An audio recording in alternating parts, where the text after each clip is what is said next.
بسم الله الرحمن الرحيم الحمد لله حمدا كثيرا طيبا مباركا فيه كما يحب ربنا ويرضى.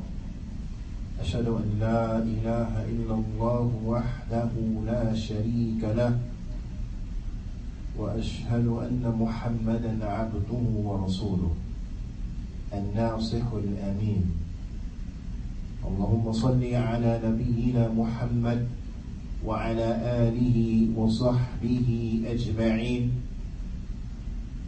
ومن تمسك بسنته إلى يوم الدين. ثم أما بعد. Ya ibadallah, and continue going over the tremendous advice that Luqmaan gave to his son.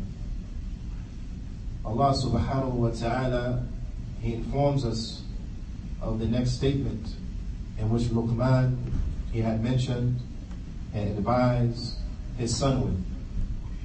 Allah Jalla wa'ala, He tells us, ثُمَّ قَالَ يَا بُنَيَّ أَقِمِ الصَّلَاةِ. And then He said to his son, O my beloved son, establish the prayer. Establish the prayer.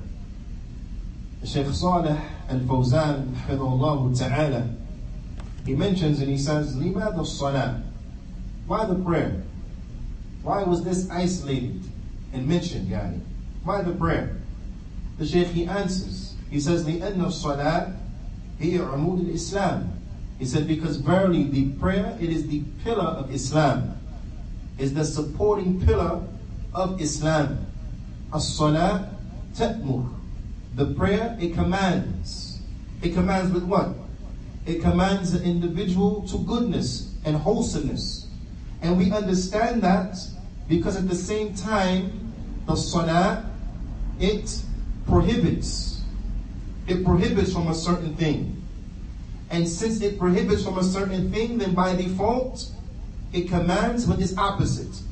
Allah subhanahu wa ta'ala, He mentions in His noble book, إِنَّ الصَّلَاةَ تَنْهَى عَنِ الْفَحْشَاءِ وَالْمُنْكَرِ. That the prayer, it prohibits lewd and indecent behavior, and it prohibits sin.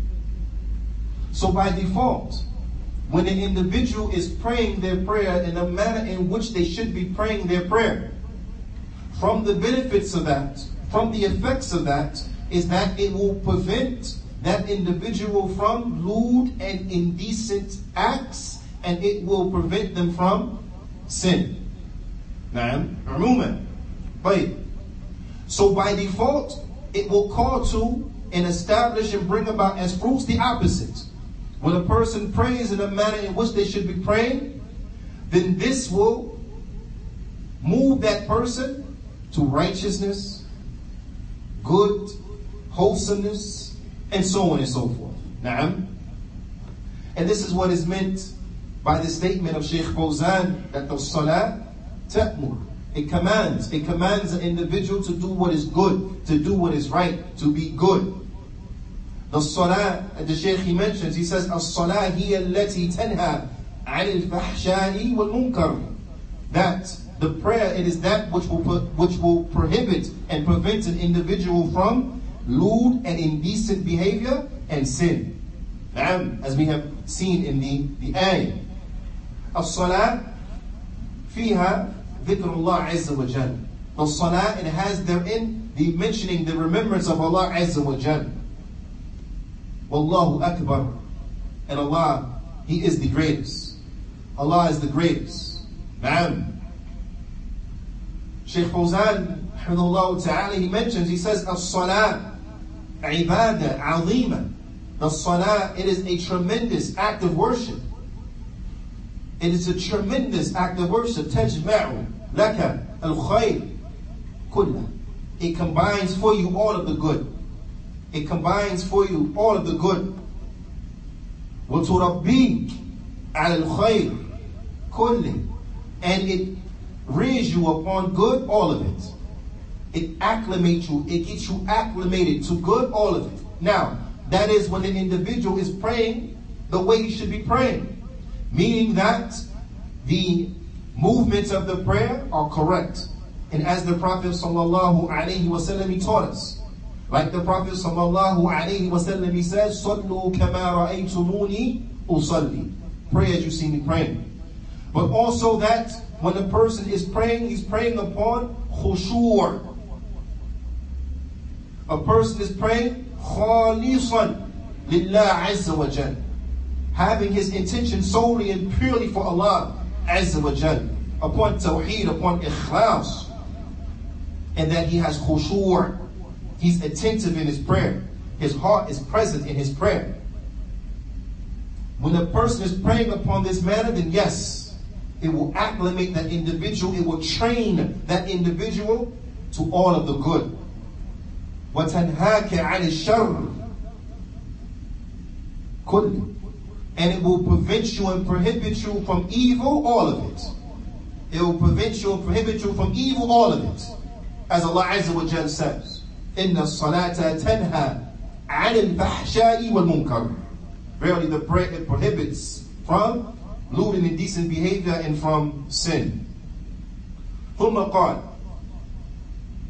So thus he said, or we should say, and thus he said, يَا بُنَيَّ أَقِمُ الصَّلَاةِ. O my son, establish the prayer. هَذَا أَوَّلُ شَيْءٍ مِنَ الْعَمَلِ.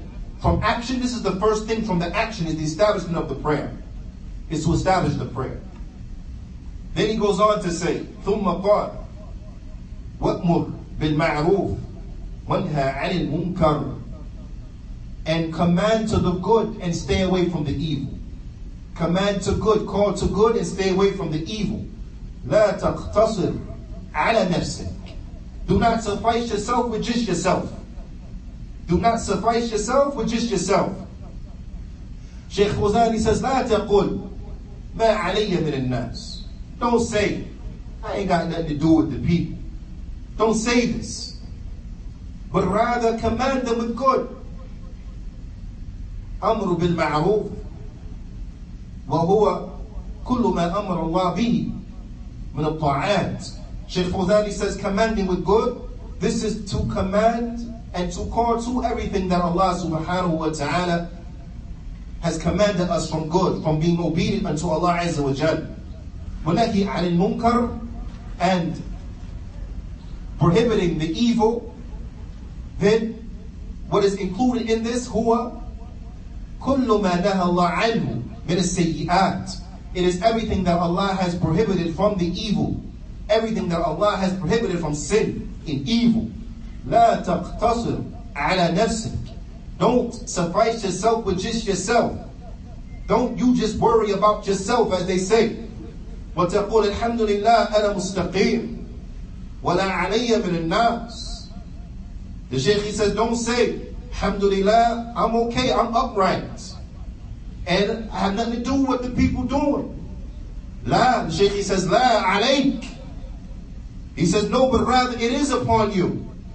Wajib huwa al-amru bil-ma'ruf wa nahi al-munkar. He said that what is obligatory upon you is that you call to good and that you forbid the evil. Na'am. Bihasbi istata'atik. Bihasbi istata'atik. In according to your ability.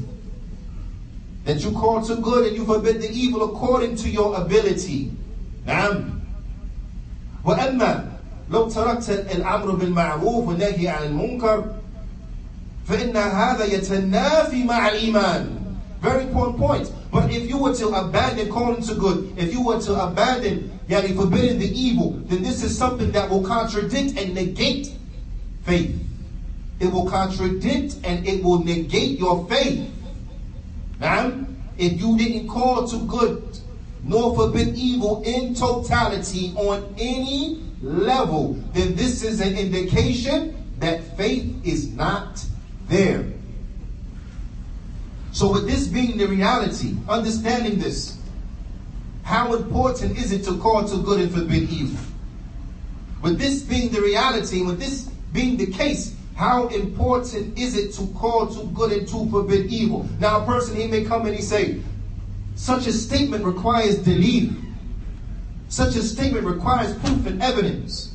وَبَدْ dalil. And what's your proof and evidence? Shaykh Salih al-Fawzan, hafidhahullah ta'ala, al-alim rabbani.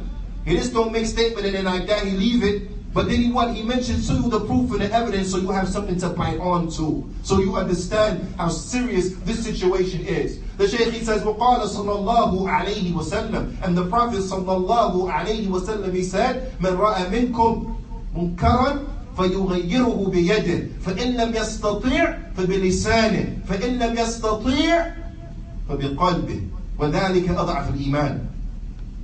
That whoever from amongst you sees an evil, let him change it with his hand. If he does not have the ability to do so, then let him change it with his tongue. If he does not have the ability to do so, then let him hate it inside of his heart. And that is the weakest of faith. Naam. وَقَالَ صَلَى اللَّهُ عَلَيْهِ وَسَلَّمَ. And the Prophet sallallahu alayhi wa sallam, he said in another narration of this same hadith, وَلَيْسَ وَرَاءَ ذَلِكَ مِنَ الْإِيمَانِ حَبَّةَ الْخَرْدَلِ. And there is not after that anything from Iman, even the like of a mustard seed, meaning even the smallest amount. That if you reach a point where you don't even hate the evil inside of your heart, then this is an indication that there is no Iman inside your heart. Because a person who has Iman inside of his heart, then this is an individual who he loves what Allah loves and he hates what Allah hates. So if you see the evil and you find that you don't hate it whatsoever, then check your Iman. Raja nafsik. Check yourself. This is very important in that we understand this. This concept is so great, it's so important, it has such a great magnitude that Luqmaan, he advised his son with it. Luqmaan, he advised his son with it. To call to good and to forbid evil.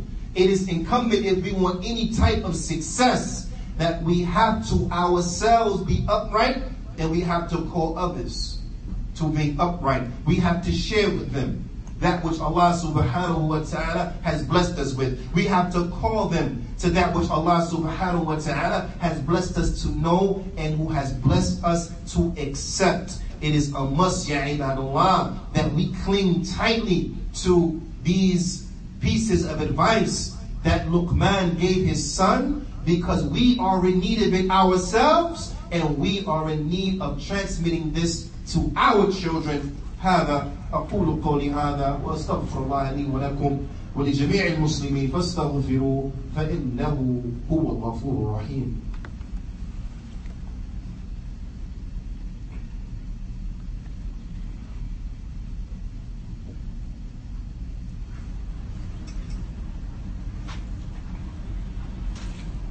بسم الله والحمد لله والصلاة والسلام على رسول الله وبعد. Ya ibadallah, it is of vital importance that we truly understand what is freedom, and we truly understand who is free. Naam, of vital importance. And this conversation is linked to the commanding of good and the forbidding of evil. Shaykh Fawzan, hafidhahullah ta'ala, he goes on and he says, فَمَنْ لَا يَأْمُرْ بِالْمَعْرُوفِ وَلَا يَنْهَى عَنِ الْمُنْكَرِ. Whoever does not call to good, nor forbid the evil. Whoever does not call to good, nor forbid the evil. يقول, and he says, الناس أحرار. That people, they're free. People are free. لهم قناعاتهم, لهم اعتقاداتهم. الناس أحرار. Person, he says, the people, they free. They got their desires. They do what they want. They have their beliefs. They're free to believe how they want to believe. The people is free. وَأَنَا مَا عَلَيَّ مِنْهُمْ. And I ain't got nothing to do with that. I ain't got nothing to do with them. The Shaykh, he says, مَا هُوَ هَذَا كَلَامُ الْمُؤْمِنِ. He said, this is not the speech of a believer. This is not the speech of a believer. الناس ليسوا أحرار. This is the reality. Human beings, they are not free. Naam. Human beings are not free. They are not free. بالشرك والشهوات والشبهات. People are not free to associate partners with Allah. They are not free to make shirk how they want to make shirk. They are not free to follow their desires like they want to follow their desires. They're not free to just follow every doubtful matter as they want to follow every doubtful matter. They're not free to just do what they want, how they want, when they want, to what extent that they want. And what's the proof of that? Is that they're held accountable. And if they make shirk, they go to hell. If they disbelieve in Allah subhanahu wa ta'ala, there are consequences and repercussions for that. They go to hell. Why? Because they're not free to do what they want. Being free to do what you want means there are no consequences. Do what you want, it's the same difference. Whether you do it or don't do it, same difference. People are not free to disbelieve in Allah subhanahu wa ta'ala. People don't have that luxury to say they don't want to believe in Allah. They don't have that luxury to say they're going to pray to other than Allah. They don't have that luxury to say they're going to do what they want, how they want. No, people ain't free. Who tricked them, told them they free? Shaitan tell them that. Why? Because Shaitan want them to go to hell like he going to hell. People ain't free. Al-Ahrar, the true people who are free, هم الذين يعبدون الله وحده لا شريك له. Those who are free, they are the ones who worship Allah alone without associating partners with Allah. These are the ones who are truly free. Now, these are the ones who have true freedom. The Shaykh Abdullah Ta'ala, he mentions that these individuals, they attain freedom. تحرروا من جميع الأهواء. These individuals, they are free. They take the yoke of slavery off of their neck for all desires. ومن جميع الطماع, and from all craving and lustful endeavors. They're free from that. These individuals, they are not slaves to their desires. They are not slaves to their lusts.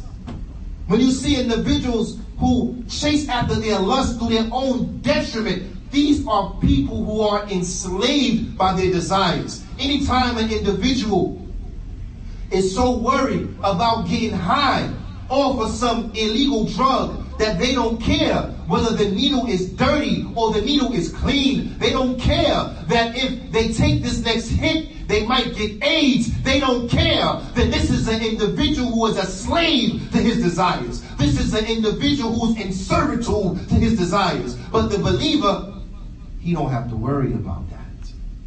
Those who worship Allah subhanahu wa ta'ala and obey Allah, they don't have to worry about being slaves to their desires. They don't have to worry about that. They're free. They have been emancipated from the servitude and slavery of desires. The Shaykh says, وَجَمِيعَ الْخُضُوعِ لِلنَّاسِ, and they have been emancipated from all types of servitude and slavery to people. Can't nobody come to them and have any type of leverage over them to do that which is wrong, no matter what is connected to it. This amount of money, these amount of women, these amount of cars, this job, this salary, this position. You can have everything in the world. Disbelieve in Allah. No, keep it. I don't care what you got. I don't want it. No. You can have this position. No, never pray again. No, keep your belt. I don't care about your position. You can marry this woman. Just accept Christianity. Ain't nobody that pretty. Keep her. I don't want her. She ain't worth nothing. Because the deen is our most valued asset. We seek to please Allah subhanahu wa ta'ala. So no one can ever come to us and leverage us with anything that the dunya has to offer. Because we want that which Allah has prepared for the believers. We want the Jannah. We want Allah to be pleased with us. So therefore, there is no one from human beings who could enslave us. It's not possible. You want to be emancipated from slavery? You do that. You do that by acknowledging the fact that you are Allah's slave. Once you realize that you are Allah's slave, can't nobody else be your master. You don't care about nobody else. You're not going to be nobody else's slave. Why? Because you're Allah's slave. Right? So true emancipation comes in Islam. Being free from the yoke of the people. Being free from these. These individuals, صَارُوا عِبَادًا لِلَّهِ. These individuals, they become slaves of Allah, servants of Allah, كَمَا خَلَقَهُمْ, as Allah created them. As Allah Ta'ala says, وَمَا خَلَقْتُ الْجِنَّ وَالْإِنسَ إِلَّا لِيَعْبُدُونَ. I did not create the jinn or mankind except for them to worship me. Meaning Allah subhanahu wa ta'ala. These are the individuals who are truly free. صَارُوا عِبَادًا لِلَّهِ. They become slaves of Allah. وَعِبَادَةُ اللَّهِ, and the worship of Allah, تحرر الإنسان من جميع عبادات المخلوقين. And being a slave to Allah will emancipate a person from worshiping anything from the created things. But hurriya, so true emancipation, true freedom, هي في عبادة الله, it is in worshiping Allah subhanahu wa ta'ala. وليست الحرية في قناعة الإنسان. And freedom is not in the desires of human beings. Al-Hurriyat al-Insan, or what the human being he sees as being his freedom. La, no. Anta abd, you are a slave. That's the reality. Whether you realize it or you don't realize it, you're a slave. Either way, you're going to be a slave. The question is, what you're going to be a slave to? You want to be a slave to your Creator and the manner in which He created you to do, or you want to be a slave to Shaitan? But see, either way, you're going to be a slave. So don't fool and trick yourself and soup yourself up into thinking you're going to be something else. No, you're going to be a slave. It's either going to be to Allah or you're going to be a slave to Shaitan. Choice is yours. Anta abd. Shaykh Fawzani says you are a slave. Laysa laka hurr. You don't have true freedom in that sense. Anta, you an individual. Khalaqaka Allah. Abdan. Allah Ta'ala created you to be a slave. Liman, to who? A slave to who? Abdan lillah. He created you to be His slave. Not a slave to other than Him. He created you to be His slave. فَأَنْتَ عَبْدُ اللَّهِ, you are the slave of Allah. أَنْتَ تَعْبُدُ اللَّهِ, you're supposed to worship Allah.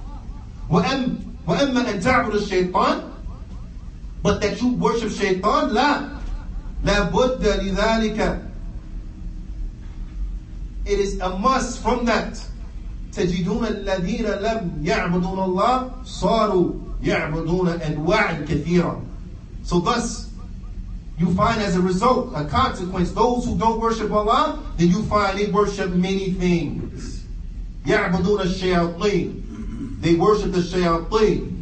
يعبدون الجن, they worship the jinn. يعبدون الإنس, they worship human beings. يعبدون الأموات, they worship the dead. يعبدون الأشجار والأحجار, they worship trees and stones.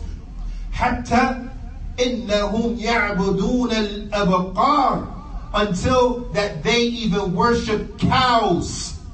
You understand? They worship cows. Do you understand how idiotic this is to worship a cow? Do you understand what your hamburger is made from? Do you understand what your steak is made from? Do you understand these things, ya ibadullah? You got people worshiping things, and you got other people in the world eating that thing. With cheese and lettuce and tomatoes and the special sauce or whatever, and they other people worshiping that thing. Do you understand how idiotic this is? But this is to the extent that the shaitan has twisted these individuals to the point that they worshiping cows. حتى إنهم يعبدون الأبقار حتى إن بعدهم يعبدون الفروج. أشياء عجيبة. The Shaykh says up until the point where you got some of them that they worship the sexual parts of human beings. Now, فعلا, you have some individuals that their idol, their statue, is a representation of a human sexual organ. This is what they worship. What kind of intellect is this? This is to the extent of what happens to individuals when they turn away from the worship of Allah. When they turn away from being Allah's slave. They are humiliated with the greatest humiliation and become from the lowest of lows. Allah subhanahu wa ta'ala, for those who want success, for those who want true freedom, for those who want true emancipation, then that freedom is freedom from the hellfire. Be emancipated from having to go to the hellfire. But those who fall into shirk, there's no emancipation for them. Allah Ta'ala says, إِنَّهُ مَن يُشْرِكْ بِاللَّهِ, the one who commits shirk with Allah, فَقَدْ حَرَّمَ اللَّهُ عَلَيْهِ الْجَنَّةِ وَمَأْوَاهُ النَّارُ وَمَا لِلظَّالِمِينَ مِنْ أَنصَارٍ. That whoever commits shirk with Allah, they worship other than Allah, who associate partners with other than Allah in worship, then Allah makes Jannah haram for that person. Do you understand? Allah makes Jannah haram. Allah makes Jannah haram. Allah makes Jannah haram for you. Who want to make Jannah halal for you? Huh? Allah makes Jannah haram for you. How you getting into Jannah? You're not. So Allah Ta'ala says, and their abode will be the hellfire. And Allah Ta'ala says, and you won't find for the oppressive people any helper. Who gonna help you? Can't nobody help you against Allah Azza wa Jal. You gonna go to hell. And ain't nobody gonna help you. Why? Because you chose to be a slave to Shaitan. So you can never be free. So true freedom is where? Is in worshiping Allah Azza wa Jal. True freedom is where? Is in acknowledging that you are the slave of Allah Azza wa Jal. That's how you find true freedom. By submitting yourself unto Allah subhanahu wa ta'ala. Because once you submit yourself unto Allah subhanahu wa ta'ala, there is nothing from creation that will make you a slave to it.